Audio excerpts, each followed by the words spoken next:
Welcome to pin point friends once again. आज मैं फिर से एक बार आप लोगों के सामने निफ्टी का एनालिसिस लेके आया हूं। आने वाला हफ्ता में निफ्टी में क्या हो सकता, क्या क्या पॉजिटिव और क्या क्या नेगेटिव पॉइंट्स देखने को मिल रहे हैं, इसके चर्चा के ऊपर आऊँगा। पर इससे पहले आप लोगों को मेरा यही रिक्वेस्ट है, आप लोग वीडियो को लाइक कीजिए, शेयर कीजिए और चैनल को ज़रूर सब्सक्राइब कीजिए।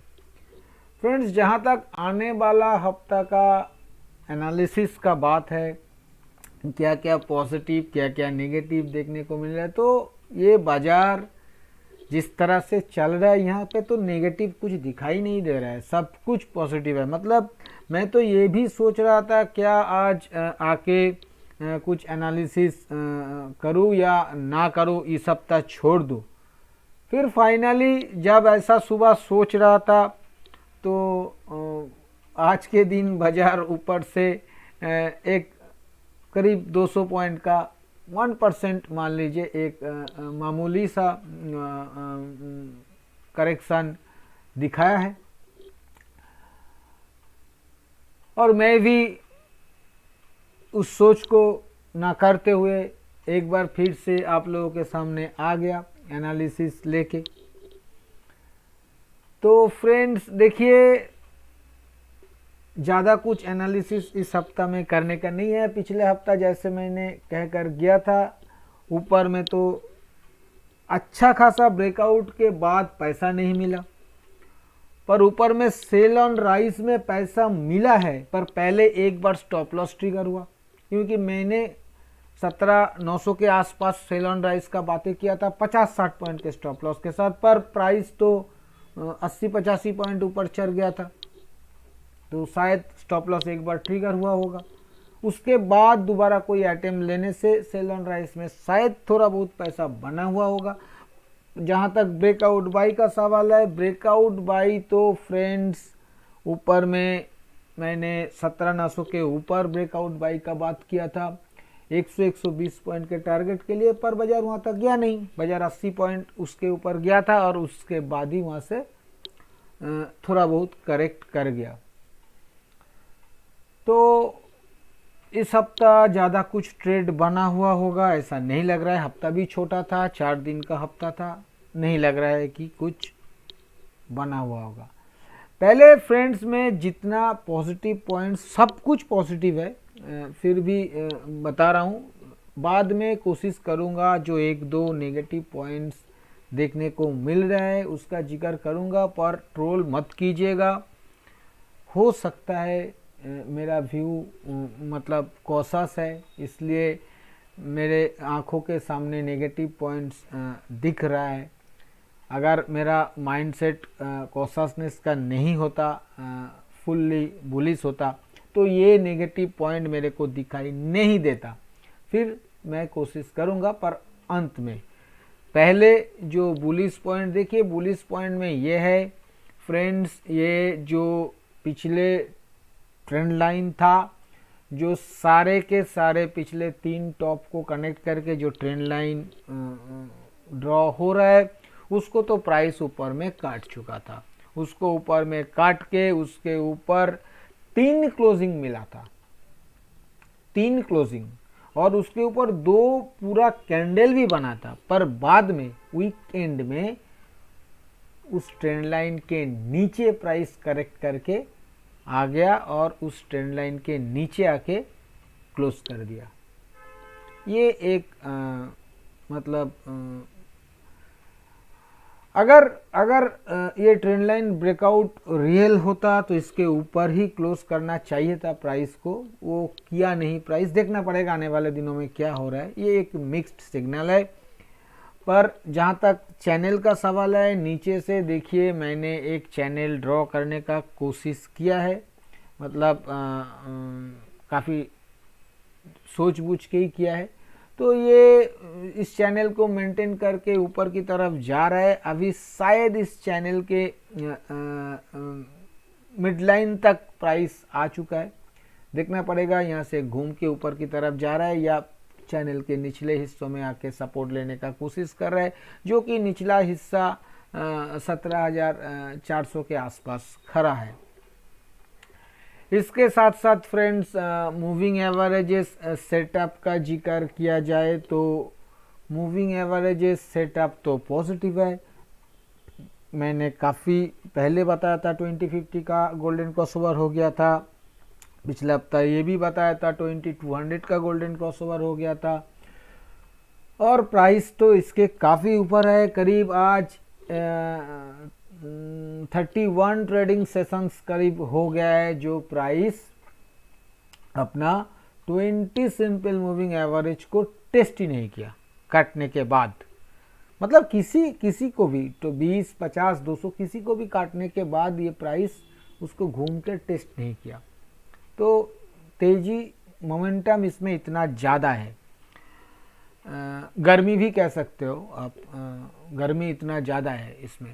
तो ये तो मूविंग एवरेज सेटअप पॉजिटिव है। साथ साथ एक और भी चीज़ देखने को मिल रहा है मूविंग एवरेज में। देखिए 20 और 50 तो राइजिंग था, पर 200 फॉलिंग था। वो भी बहुत ही आहिस्ता आहिस्ता फ्लैट होने का कोशिश कर रहा है।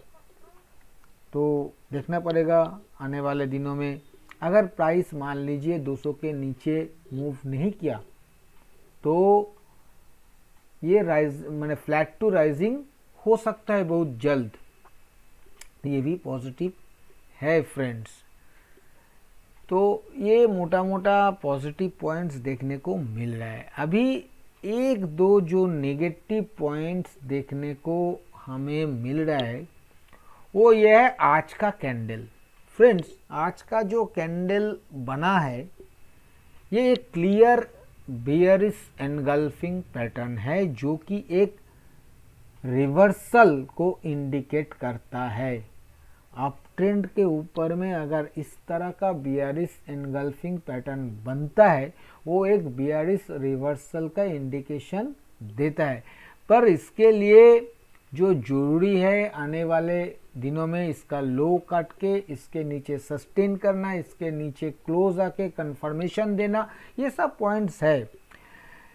तो ये एक नेगेटिव पॉइंट्स मेरे को दिख रहा है।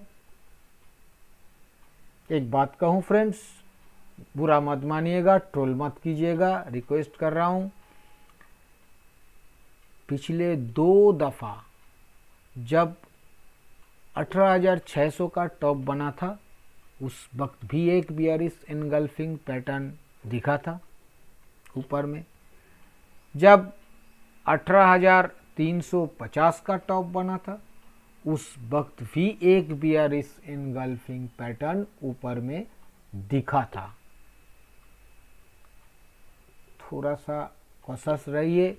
कॉशस रहने का बात तो मैं 3 हफ्ता से कर रहा हूँ। जिस दिन से 17,200 ऊपर में काटा है उस दिन से मैं कह रहा हूँ भैया कॉशस रहिए, कॉशस रहिए। पर हुआ क्या, रिजल्ट ये हुआ ऊपर में प्राइस 18,000 दिखा दिया। आप लोग कह सकते हो कि ये आपके वजह से, कॉशस होने के वजह से हम लोग 800 पॉइंट का रैली मिस कर दिया। बिल्कुल कह सकते हो, पर क्या करूँ, जो सीखा है, जो समझा है वही आप लोगों को बयान करता हूँ। कभी कभी वो सही होता है, कभी गलत भी हो जाता है। आने वाले दिनों में देखना पड़ेगा। जो व्यू मैं अभी भी मेंटेन कर रहा हूँ कॉशसनेस का व्यू, ये कितना ज़्यादा आने वाले दिनों में सच निकलता है या प्राइस ऐसे ही ऊपर की तरफ 18,000, 18,500, 19,000 दिखा देता है। देखना पड़ेगा। मेरे को भी, मैं भी बहुत कम ही सीखा हूँ अभी, मेरे को भी बहुत कुछ सीखना बाकी है, तो कोशिश कर रहा हूँ।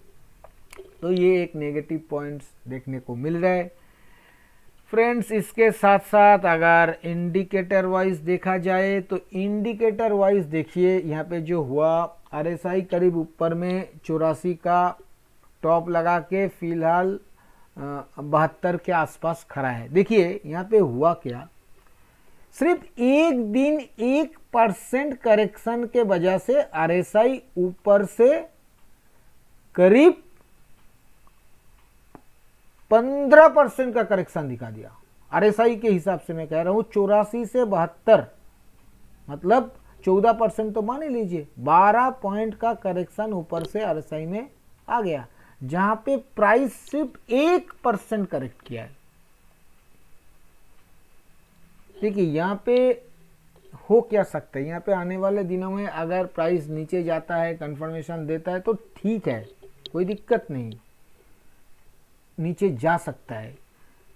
RSI भी नीचे 60-50 आ सकता है, 20 सैंपल मूविंग एवरेज भी प्राइस टेस्ट कर सकता है। पर यहाँ पे एक पॉइंट ये भी बताना जरूरी है, एक ही दिन में अगर RSI इतना ज़्यादा करेक्ट कर गया और वो 70 के नीचे नहीं गया है, 70 के ऊपर खड़ा है, तो यहाँ पे प्राइस डाइवर्जेंस के साथ एक बार ऊपर जा सकता है। मतलब क्या, मतलब अरे सारा दुनिया चिल्ला रहा था ओवरबॉट ओवरबॉट, वहाँ पे मैं भी शामिल था, तो इसको ठंडा कर दिया गया एक बार। भाई RSI देखो, RSI तो 84 से 72 हो गया, अब तो ओवर ज़्यादा ओवरबॉट नहीं कह सकते हो।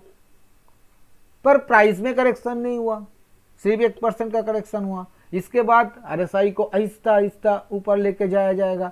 मतलब इतना जान लीजिए कि अगर कल आके प्राइस 1% ऊपर जाके फिर टॉप के आसपास खड़ा हो जाए तो RSI दोबारा 84 नहीं जाएगा, RSI वहां पे 74 या 75 जाएगा। तो इस तरह से अगर प्राइस 18,200 चला जाए तो RSI तब भी 84 नहीं जाएगा, वहां पे RSI 78-80 तक जा सकता है। तो ये डाइवर्जेंस के साथ प्राइस को एक बार ऊपर और खींचा जा सकता है, इस बात को ध्यान में रखिएगा। क्योंकि इतना गर्मी के बाद बहुत जल्द तो ये ठंडा होने वाला नहीं है। पाइपलाइन पे बहुत सारा पैसा अभी भी खड़ा है, फोमो है लोगों के अंदर। जो लोग इतना दिनों से ये सोच रहा था, अरे यार ये रैली मेरे से मिस हो गया, मैं तो घुसने ही नहीं पाया, ऊपर वाला करे कि 200-300 पॉइंट का करेक्शन मिल जाए तो मैं भी घुस जाऊं, तो वो पैसा अभी घुसने वाला है और उस पैसा से प्राइस डाइवर्जेंस के साथ एक बार ऊपर जा सकता है। इस बात को भी ध्यान में रखना पड़ेगा।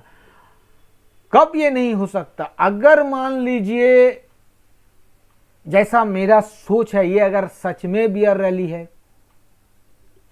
अगर बियर ग्रिप में प्राइस ऑलरेडी आ चुका है तो ये प्राइस को तोड़ दिया जाएगा, उस केस में ये ऊपर नहीं जा पाएगा। पर ऐसा आसान नहीं है, प्राइस को अगर तोड़ना भी है तो प्राइस हर लेवल पे बाउंस मारेगा, हर लेवल पे, क्योंकि फोमो सेट हुआ है बाजार में, पैसा घुसेगा, तो इतना आसान शायद नहीं होगा। इसलिए मैं कह रहा हूं इस प्रोबेबिलिटी को ध्यान में रखिएगा। यहाँ तक MACD का सवाल है, MACD लाइन अपना डायरेक्शन थोड़ा सा चेंज किया, सिग्नल लाइन अभी तक राइजिंग है, बहुत ज़्यादा कुछ खराब नहीं है। फ्रेंड्स अभी मैं एक बार वीकली चार्ट के ऊपर आऊँगा।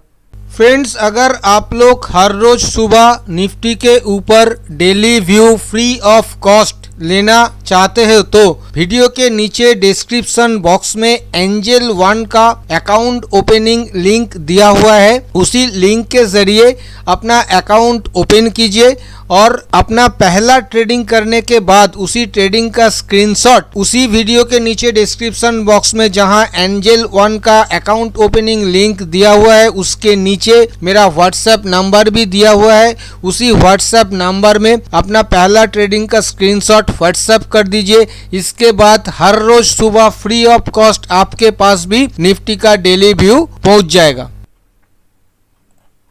वीकली चार्ट में फ्रेंड्स जो देखने को मिल रहा है वो ये है, ये अपना जो लॉन्ग टर्म ट्रेंड लाइन उसके ऊपर पिछले हफ्ता जो क्लोज किया था अभी भी उसके ऊपर ही है, उसके नीचे, उस ट्रेंड लाइन के नीचे फिसला नहीं प्राइस। वो ट्रेंड लाइन शायद 17,500 550 के आसपास खड़ा है। जब तक पुराना ट्रेंड के नीचे नहीं आ रहा है तब तक आप यहाँ पे बेयरिश व्यू तो कम से कम नहीं ले सकते हो, कॉशस जरूर रह सकते हो पर बेयरिश व्यू नहीं ले सकते हो।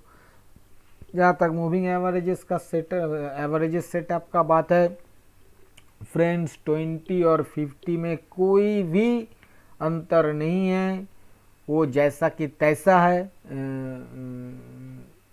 और दोनों में डेथ क्रॉसओवर भी बना हुआ है, पर ये इतना ज़्यादा है कि प्राइस ऊपर है।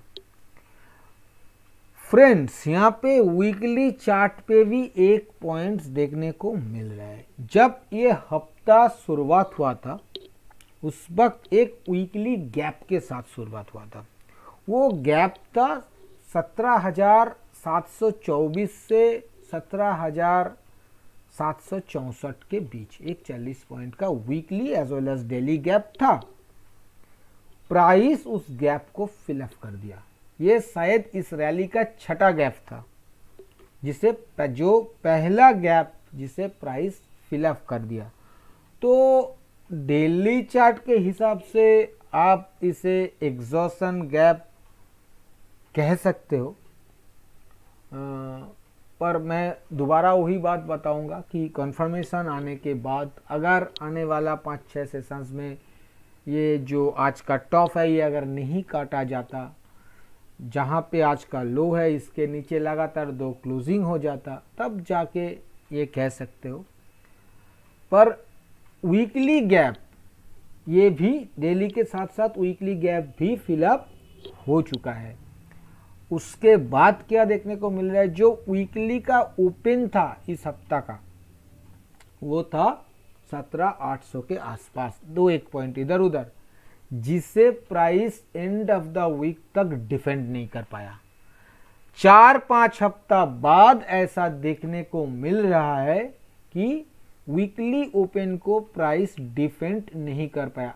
सीधा आंखों से देखिएगा तो वीकली चार्ट के ऊपर भी higher top, higher bottom, higher closing formation बिल्कुल बना हुआ है, कोई दिक्कत नहीं है।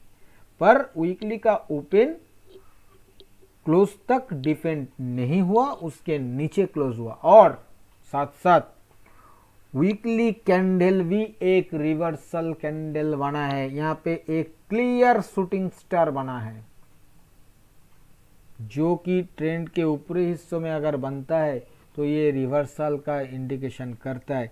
पर इसका कंफर्मेशन इतना जल्दी तो नहीं आएगा। इसका कंफर्मेशन आने के लिए इसका जो पिछला हफ्ता का लो है जो कि 17,359 पे खड़ा है, उस लो को काट के उसके नीचे जाना पड़ेगा, तभी ये शूटिंग स्टार अपना काम चालू करेगा, ये रिवर्सल कैंडल बनेगा।